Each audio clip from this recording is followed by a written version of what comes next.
Carl was an imposing figure all across this region and across the state. Family and friends of Senator Carl Parker are keeping his name alive. Over the weekend, 12 News highlighted the book signing hosted by his children.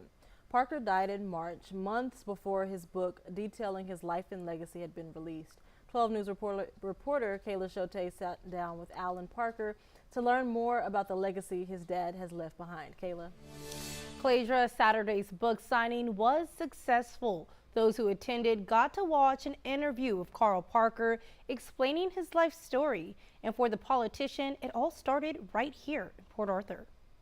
People that knew him and have read the book, it's like a walk down memory lane. As a kid, Alan Parker admired his dad, Carl Parker, an established lawyer and politician. He says his mom typed the book while his dad spoke. My dad wrote this book, and he wrote it several years ago. We were hoping he would be here to sign it, but it's pretty neat, reading it and knowing all the stories we've heard all our whole life, The autobiography goes in detail on Carl's time in Austin. You always wonder why this bill got passed or that happened. Well, he gives you some of the backroom stuff that was going on and some of the hurdles and things he had to deal with. Before politics, Parker got his law degree from the University of Texas in 1958. He could have made a whole lot of money just being a lawyer, but he always felt like he needed to do something that made a difference for people, so that's why he served over 30 years in the legislature through the House and through the Senate. Born in Port Arthur, Carl Parker's impact can be seen throughout Texas. He got the child safety seat